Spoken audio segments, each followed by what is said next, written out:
It was incredibly traumatic. Every single day, I'm subjected to going into an environment, into a situation where I felt I didn't fit. Extremely traumatic. Enter the world of magic mushrooms with Microdose U.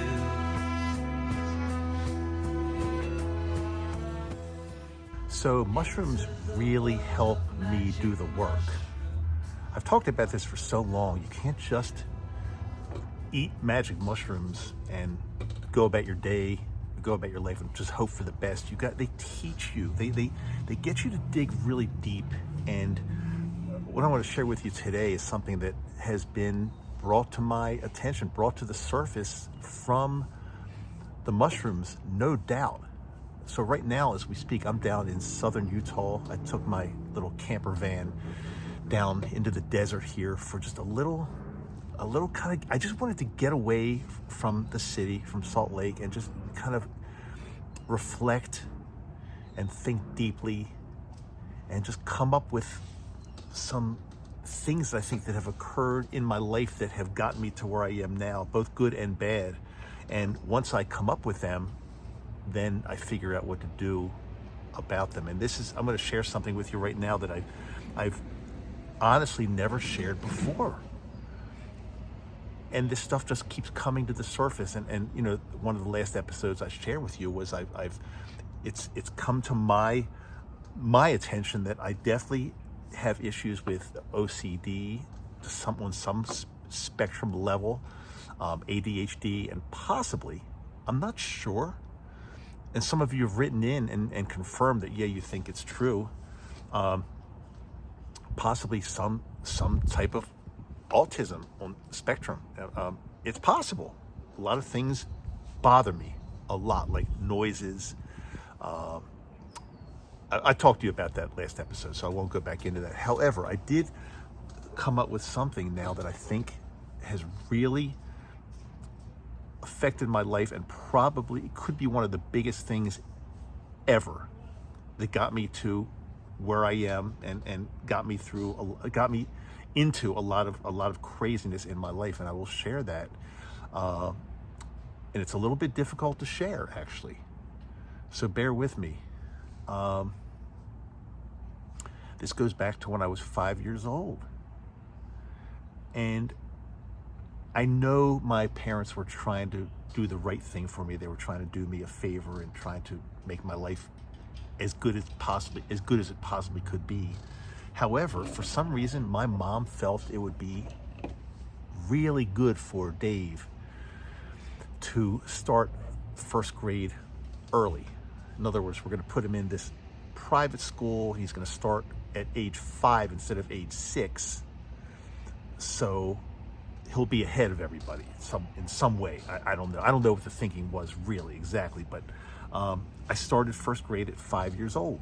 And when you're 5 years old, you don't know any difference. You blend in with and the kids in my class were the same age. But then after 2 years, I think we had enough of this private school. So I went back to public, and I was thrown into this situation where I am now a year younger than everybody in my class. 1 year younger. And when you're 7, 8 years old, it doesn't really make that big of a deal. It's not that big of a deal. 7, 8, 9, 10, it's not that big of a deal.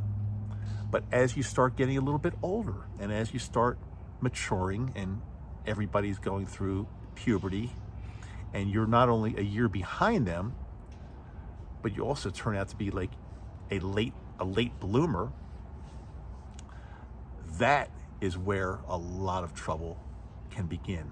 And so I remember distinctly, probably around 7th grade, when everybody around me, all the kids in my class, everybody around me was starting to mature and turn into men and young women. Dave here, being a year younger, and also, as it turned out, being a very late bloomer, because my body was not anywhere near ready to become a man. And here I was thrown into a situation where this person who looks like a little baby almost is now thrown into a class with kids that are starting to have facial hair, develop, features that look like they're young adults. And that in itself was extremely traumatic for years. I felt alone.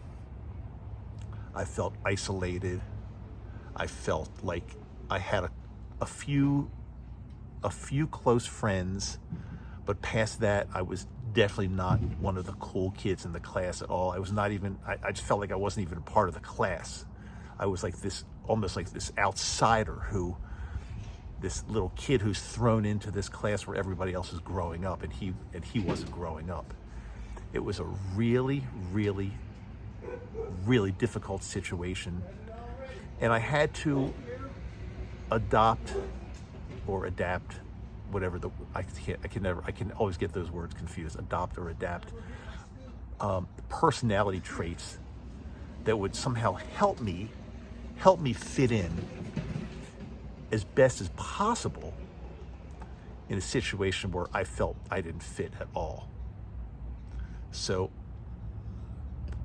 I can't even explain, but I probably became someone who I really wasn't, but was pretending to be, because here I was thrust all of a sudden almost into this situation where I'm a little kid amongst adults, or people that were becoming adults. And talk about dating, talk about going to parties, talking about being into athletics with the same people. It wasn't working. These people were in a different league. And somebody actually from my last video, or my last episode, whether video or audio, it doesn't matter, but somebody asked me if I've had PTSD, post-traumatic stress disorder. Now, I've never been in the military. However, PTSD is only not for people that were in the military or some type of, law enforcement or firefighters, or any people that are dealing with trauma and dealing with things like that. No, PTSD is real, and you can have post-traumatic stress disorder from a multitude of things. And I will say that that person that wrote into me is truly right, truly correct. I have some form of PTSD, and it was incredibly traumatic. Every single day, I'm subjected to going into an environment, into a situation where I felt I didn't fit. Extremely traumatic. I didn't know what to do. I didn't even know how to articulate it. My parents had no idea. They had no clue.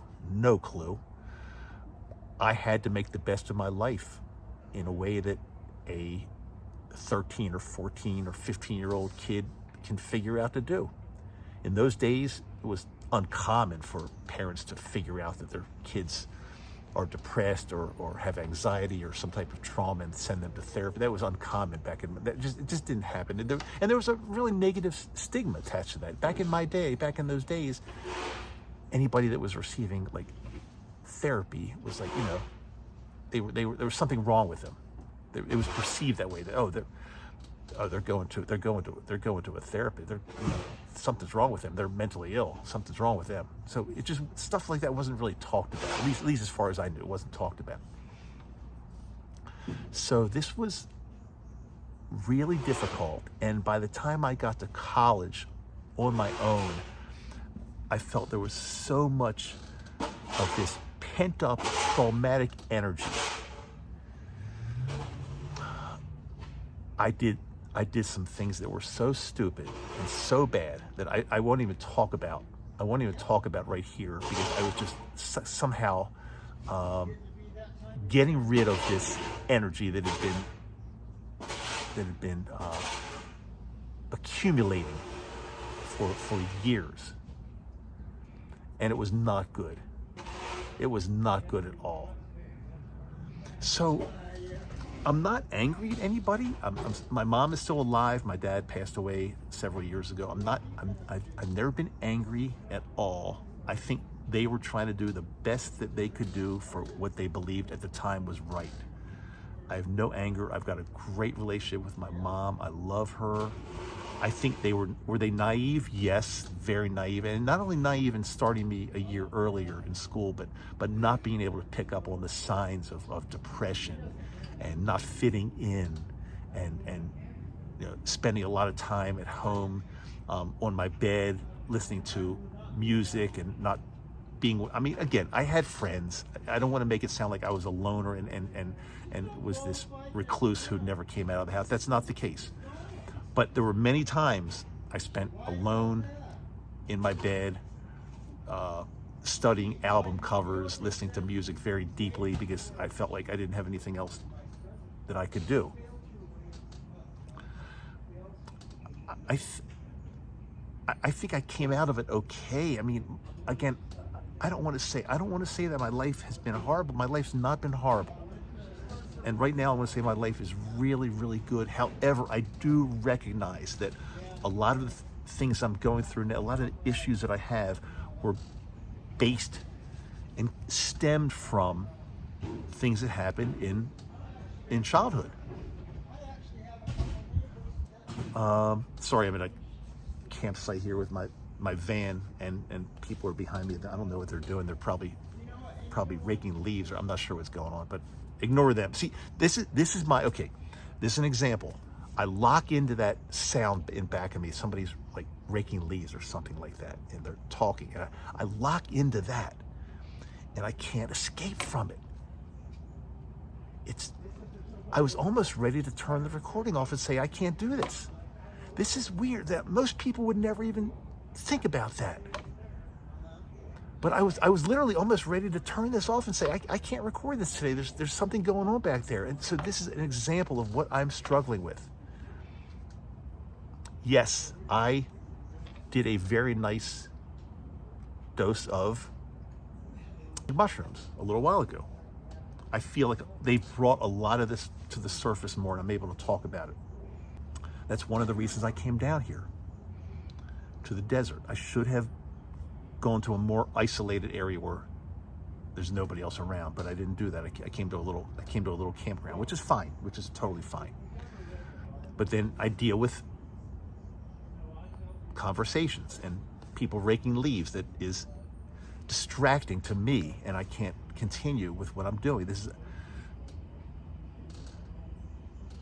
I'm not complaining about my life. Again, I love my life, and I love helping other people, and I've been very successful helping other people for a long time. But it's finally time to admit that I'm not only the teacher, but I need to be the student and the patient as well. It's finally time to admit that. I've lived on the stage for so long, even in dentistry, and I'm going to talk about that maybe in a future episode. It's a real issue and struggle and problem with me as well. But I'm not going to talk about that in this episode. But the fact that how many people are able to sit in front of a camera and reveal serious struggles in their lives? I think the mushrooms have really helped me do this. It's too many people sit in front of a camera on some level, and here I am, look at my great life, look how beautiful I am, look at my possessions, look at this, look at my beautiful spouse, look at my beautiful partner, everything in my life is perfect. Well, guess what? Those people on social media, 95% of them, no, things are not so perfect. They like to show it for some reason because they've got other things in their lives. I'm here now, I've realized I need to expose some of the real issues that have been going on in my life, and not only over the past year or two, but over the past 6 decades. I'm ready to face them and talk about them, share them, because it's really interesting. Last time I did the video,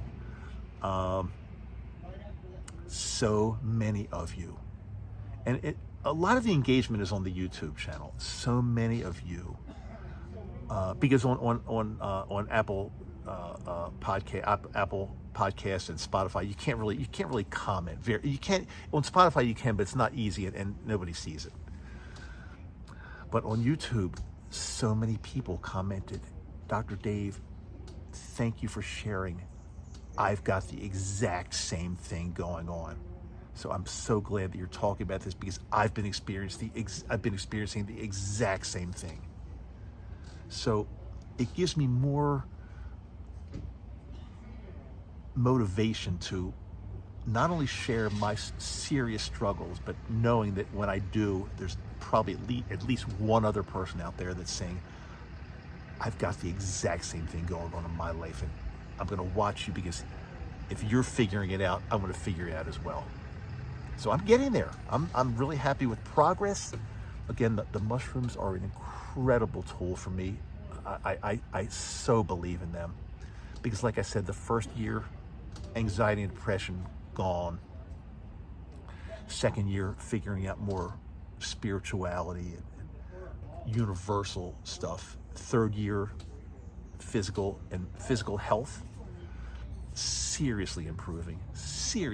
And now this fourth year, I'm going like deeper than ever. So I'm very happy with this. And along the way, yeah, I'm going to expose and share some really serious things that come to my mind that have happened in my life, and why they've happened, how they've happened, and what they've caused in my life. So I hope on some level this helps somebody. I really hope. And it's not easy to talk about this stuff, because again, for many years, I had to like fake that everything is great. Oh, my life is just fantastic. Oh, everything's beautiful. Everything's great.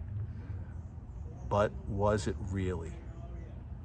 Okay, I'll leave you with that. If this content resonates, and if you haven't done so yet, I ask that you subscribe.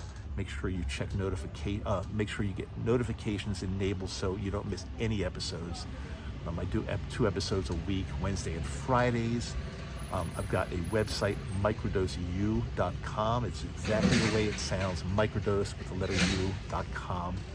And also show notes here. Every episode I've got show notes which give you some really pretty cool links to take this further. Hope this helps, as I say at the end of every episode, which I truly mean from my heart. Love you, and thanks for being with me, and I'll see you on the next episode for sure.